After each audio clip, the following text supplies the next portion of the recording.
So welcome back students. अब हम देखेंगे इस वीडियो में properties of subtraction of rational numbers. अगर हम रैशनल नंबर को सब्ट्रैक्ट करते हैं तो उनकी क्या क्या प्रॉपर्टीज सेटिस्फाई होती हैं। तो सबसे पहली प्रॉपर्टी जो हम चेक करेंगे वो है क्लोजर प्रॉपर्टी।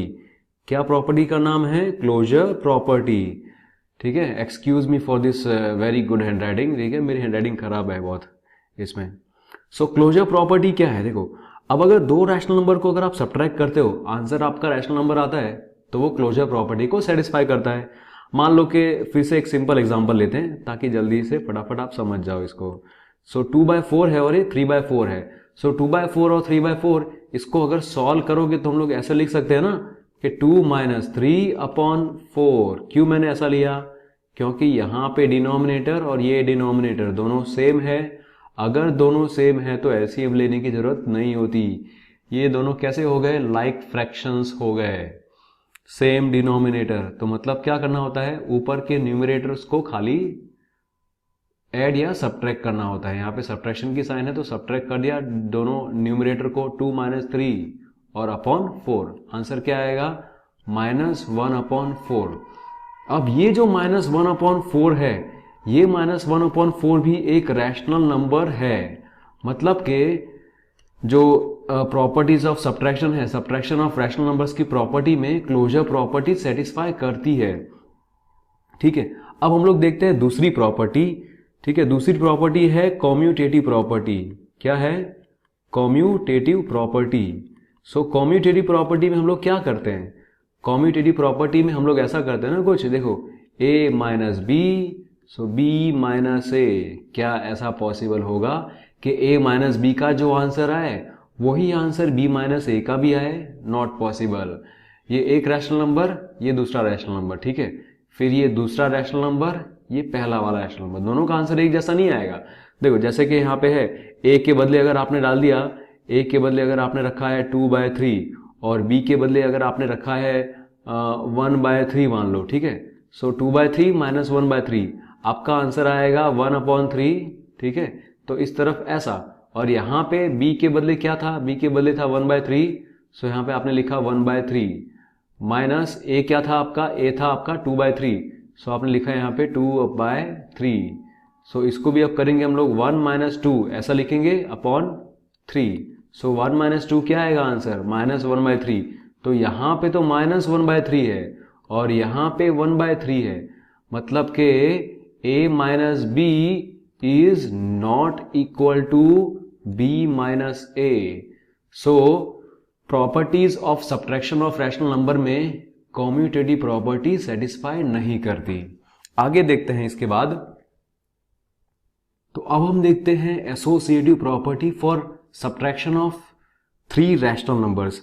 जब भी एसोसिएटिव प्रॉपर्टी आए मतलब समझ लेने का कि 3 रैशनल नंबर या फिर 3 कोई नंबर होने चाहिए।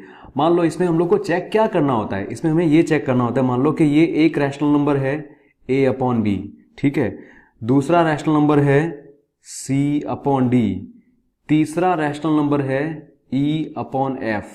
ठीक है, मान लो ऐसा है। ठीक है, तो जैसे इन तीनों को अगर हम सब्ट्रैक्ट कर रहे हैं एक दूसरे से, तो अगर ऐसा अगर लिख रहे हैं, मान लो कि a/b माइनस, फिर यहां पे ब्रैकेट में c/d माइनस e/f, तो क्या इसका आंसर हमें चेक करना होगा कि क्या इसका आंसर ऐसा है, इसके साथ आ सकता है क्या, कि अगर आप a/b लिखो माइनस c/d लिखो। ठीक है, अब इन दोनों को आप ब्रैकेट में कर दो और जो तीसरा वाला था ना, ये इसको आप अकेले बाहर निकाल के रखो ऐसे।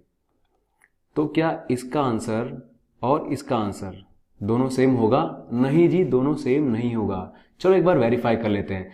a/b के बदले अगर आप रखो यहाँ पे, सिंपल ही लेंगे, ठीक है, एकदम सिंपल रखेंगे हम लोग। यहाँ पे लेंगे हम लोग 7/3 और c/d के बदले अगर मान लो आप ले लो कि 2/3 और e/f के बदले आप मान लो कि यहाँ पे 3/3। ठीक है, ऐसे ही सिर्फ ले लिया है, तो ये ले लिया हम लोग यहाँ पे। अब चलो इसको सॉल्व करते हैं। तो फर्स्ट स्टेप ये है 7/3, वो वैसा का वैसा रहेगा क्योंकि हम लोग पहले ब्रैकेट सॉल्व करते हैं ना बीओडी मास रूल के हिसाब से, बॉड मास रूल के हिसाब से। सो 2/3 माइनस 3/3, तो इसको कैसे लिखेंगे हम लोग? 2 - 3/3। तो ये लास्ट में क्या आएगा इसका आंसर 7/3 माइनस ये भी जो 2 माइनस थ्री आंसर -1 आएगा ना, सो ये -1/3। तो ये लास्ट स्टेप बाकी रह गया, क्या करेंगे 7 ये माइनस और ये माइनस, तो हो गया प्लस 7 + 1 होल अपॉन 3, आंसर आएगा 8/3। तो क्या 8/3 इसका भी आंसर आएगा? नहीं जी, नहीं आएगा। चलो देखते हैं कैसे। देखो a/b जो है उसको हम लोगों ने ब्रैकेट में लिखा है। a/b क्या था हमारा 7/3 था, फिर माइनस c/d था, क्या था हमारा 2/3 था, ठीक है। सो यहाँ पे लिखा हमने 2/3। इसके बाद e/f क्या है हमारा, e/f क्या है 3/3, ये है यहाँ पे, तो वो लिख दिया 3/3। सबसे पहले हमें ब्रैकेट सॉल्व करना चाहिए बॉडमास रूल के हिसाब से। सो ये लिखा यहाँ पे 7 - 2/3, क्योंकि यहाँ पे दोनों डिनोमिनेटर सेम है, मतलब ऐसा आप लिख सकते हो। तो ये है पूरा ब्रैकेट में और यहाँ पे बाहर लिख दिया 3/3। चलो 7 - 2 क्या होगा, 7 - 2 होगा 5 और नीचे ब्रैकेट यहाँ पे 3 ये रहा, ठीक है, माइनस ये लाइन है, ठीक है, तो ये थोड़ा सा मिस्टेक हो गया, शायद हैंडराइटिंग बहुत बेकार लग रही है यहाँ पे 3/3। तो ये फिर से यहाँ पे लिख दिया 3/3। अब इसका आंसर क्या आएगा, देखो 5 - 3 लिखोगे ऐसा, 5 - 3 होल अपॉन 3, क्यों, क्योंकि यहाँ का डिनोमिनेटर और यहाँ का दोनों सेम है, तो आप ऐसे लिख सकते हो। सो 5 - 3 क्या होता है 2/3, तो इसका आंसर तो 2/3 आया और इसका आंसर 8/3। मतलब के associative property for subtraction of 3 rational numbers is not true, it does not hold true, तो ये रॉन्ग होगा, ठीक है। This whole is not equal to this way. So इस तरह से आप ये 3 रैशनल नंबर को अगर ऐसे लिखो और उसको पहले यहाँ पे आपने दूसरे और तीसरे नंबर पे ब्रैकेट किया था, फिर वो ब्रैकेट हटा के आप पहले और दूसरे नंबर पे लिख दो, तो ये दोनों का आंसर सेम नहीं आ सकता। ऑलराइट, सो बच्चों इसके बाद देखते हैं दूसरी प्रॉपर्टी। अब हम पढ़ेंगे identity element for subtraction of rational numbers. इसका मतलब क्या, आइडेंटिटी एलिमेंट का मतलब क्या, मान लो कि कोई एक रैशनल नंबर है 3/5, ठीक है, ये एक रैशनल नंबर है, इसमें से आपने कुछ माइनस किया, पता नहीं क्या माइनस किया इसमें, ठीक है, हमें अभी पता नहीं है, तो वो उसका आंसर, और आप उसी नंबर को यहाँ पे लिखो इस तरह से और उसमें से माइनस कर दो 3/5, और इन दोनों का आंसर, इसका आंसर और इसका आंसर वो 3/5 ही अगर आए, मतलब यहाँ पे जो आपने रैशनल नंबर लिया था वो ही आंसर लास्ट में आना चाहिए, ठीक है, भले आप यहाँ पे कुछ भी माइनस करो इधर और ये कुछ ऐसे करो। तो अगर ये पॉसिबल है मान लो, तो वो ये जो बॉक्स में नंबर होगा ना वो आइडेंटिटी एलिमेंट होगा, लेकिन ऐसा पॉसिबल है नहीं, ठीक है। जैसे मान लो कि 3/5 है, -0 किया तो उसका आंसर तो 3/5 आ गया, लेकिन 0 - 3/5 किया तो उसका आंसर तो -3/5 आया, ठीक है, तो इस बार तो आंसर चेंज हो गया, ठीक है, तो ये आंसर 3/5 है और ये आया -3/5।